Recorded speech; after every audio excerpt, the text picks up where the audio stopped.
প্রিয় দর্শক, আশা করি সবাই ভালো আছেন। দেশ এবং দেশের বাইরে বিশ্বের বিভিন্ন প্রান্ত থেকে এই মুহূর্তে যারা আমাকে দেখছেন এবং শুনছেন, আপনাদের সবাইকে শুভেচ্ছা জানাচ্ছি। আমি অ্যাডভোকেট আশিক এলাহি। আজকে কথা বলবো আমাদের বাংলাদেশের নাগরিক দেশের বাইরে বিশ্বের বিভিন্ন প্রান্তে বিভিন্ন প্রয়োজনে যাতায়াত করে থাকেন বা যেয়ে থাকেন। এদের মধ্যে থেকে এই প্রবাসী ভাই বোনদের মধ্যে কখনো কখনো এমন একটি অনাকাঙ্ক্ষিত সমস্যা বা অসুবিধার মধ্যে পড়তে হয়, যেটি হচ্ছে যে তাদের পাসপোর্ট, অর্থাৎ যেই পাসপোর্ট এর মাধ্যমে বিদেশে ভ্রমণ করে থাকেন, সেই পাসপোর্টের কখনো কখনো পাসপোর্ট হারিয়ে যেতে পারে, এর মেয়াদ শেষ হয়ে যেতে পারে অথবা নষ্ট হয়ে যেতে পারে। যে কোনো কারণে কোনো বাংলাদেশি নাগরিকের বিদেশে অবস্থানকালে যদি তার পাসপোর্টটি তাৎক্ষণিকভাবে ব্যবহার উপযোগী, অর্থাৎ হারিয়ে যাওয়া বা নষ্ট হওয়া অথবা এর মেয়াদ যদি শেষ হয়ে যায় এবং সেই মেয়াদটি যদি তৎক্ষণাৎভাবে বা ওই সময়ের মধ্যে মেয়াদ নবায়ন করা না যায়, সেই ক্ষেত্রে সেই প্রবাসী ভাই বা বোন অর্থাৎ বাংলাদেশি নাগরিক কিভাবে দেশে ফিরতে পারেন, এই বিষয়ে আজকে কথা বলবো। এই বিষয়ে একটি আইন রয়েছে, একটি ব্যবস্থা রয়েছে এবং সেই ইমার্জেন্সি অর্থাৎ এই জরুরিকালীন সময়টিতে যাতে বাংলাদেশের নাগরিকগণ, বাংলাদেশি প্রবাসী ভাই বোনেরা বা যারা বিদেশে অবস্থান করেন বা করছিলেন, তারা যাতে দেশে ফিরতে পারে, এই পাসপোর্টবিহীন, মানে পাসপোর্টবিহীন বলতে আমি এই কথা বোঝাতে চাচ্ছি যে ওই সময়ে সাময়িক পাসপোর্টের কার্যকারিতা বা পাসপোর্টটাকে ব্যবহার না করতে পারার কারণে যেন তারা বিশেষভাবে কোনো অসুবিধা না পড়েন, দেশে যেন ফিরতে পারেন, এই জন্য একটি ব্যবস্থা রয়েছে। সেটি হচ্ছে একটি ট্রাভেল পাস অথবা ট্রাভেল পারমিট, যেটাকে সংক্ষেপে বলে টিপি। এমন একটি পাস ইস্যু করা হয় বাংলাদেশ দূতাবাসের পক্ষ থেকে সরকারের অনুমতি ক্রমে। সেই পাসটি দেওয়া হয় এবং এই পাসটির মাধ্যমে একজন পাসপোর্ট হারানো ব্যক্তি বা যার পাসপোর্ট নষ্ট হয়ে গিয়েছে অথবা যার পাসপোর্ট এর মেয়াদ শেষ হয়ে গেছে, সেই ব্যক্তি দেশে ফেরার জন্য এই ট্রাভেল পাসের সহযোগিতা বা ব্যবস্থা নিতে পারেন।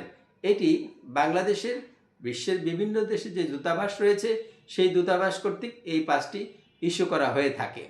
এটি শুধু বাংলাদেশি নাগরিকদের জন্যই এই পাসটির ব্যবস্থা করা হয়ে থাকে এবং যখন এই পাসটি ইস্যু করা হয় যে ব্যক্তি বা ব্যক্তিবর্গের জন্য, এর মেয়াদ থাকে 90 দিন বা 3 মাস। অর্থাৎ এই পাসটি ইস্যু করার পর এই পাসটি দিয়ে পরবর্তী 90 দিনের মধ্যে সেই বিদেশে অবস্থানকারী বাংলাদেশি নাগরিক দেশে ফিরতে পারেন। এটি মূলত এক কথায় যদি বলি যে পাসপোর্টের সাময়িক বিকল্প ব্যবস্থা। এখন প্রশ্ন হচ্ছে যে এই বিকল্প ব্যবস্থার যে ট্রাভেল পারমিট অথবা যেটাকে আমরা ট্রাভেল পাস বলে থাকি বা টিপি, এটি পাওয়ার জন্য যদি কখনো কোনো বাংলাদেশি নাগরিকের বিভিন্ন দেশে অবস্থান করে বিশ্বের, তাদের কি করতে হবে, কি ব্যবস্থা নিতে হবে?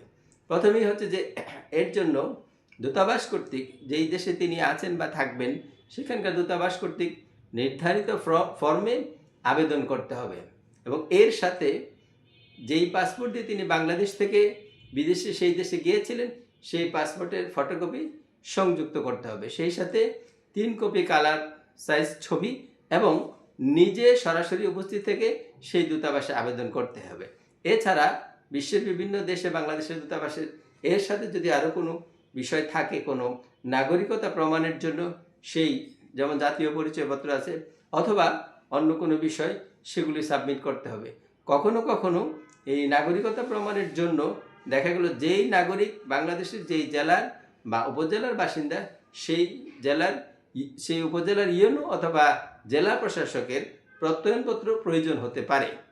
এই সকল বিষয় উপস্থাপনের পর সেই দেশের দায়িত্বপ্রাপ্ত বাংলাদেশের যে অ্যাম্বাসেডর রয়েছে অর্থাৎ দূতাবাস মিশনের যে দায়িত্বপ্রাপ্ত কর্মকর্তা রয়েছেন, তিনি যদি সন্তুষ্ট হন, তিনি যদি নিশ্চিত হন যে এই ব্যক্তি বাংলাদেশের নাগরিক কিন্তু সেই দেশে গিয়ে তার পাসপোর্ট কোনোভাবে হারিয়ে গেছে বা নষ্ট হয়েছে অথবা মেয়াদ শেষ হয়ে গেছে, কিন্তু জরুরি ভিত্তিতে তার দেশে ফেরা দরকার, সেই ক্ষেত্রে তিনি সেই ট্রাভেল পাস বা ট্রাভেল পারমিট বা টিপি ইস্যু করতে পারেন।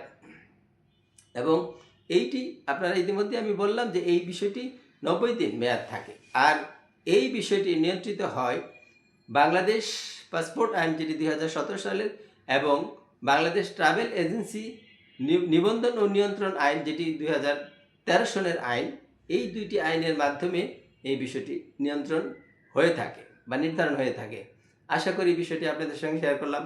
যারা বাংলাদেশের নাগরিক বিশ্বের বিভিন্ন দেশে বসবাস করছেন প্রবাসী হিসাবে, তাদের মধ্য থেকে কারো কখনো যদি এই ধরনের কোনো সমস্যা হয়, আশা করি আজকে আমার এই ভিডিওটি, এই তথ্যটি আপনাদের কাজে লাগতে পারে। এতক্ষণ সাথে থাকার জন্য আপনাদের সবাইকে ধন্যবাদ জানাচ্ছি।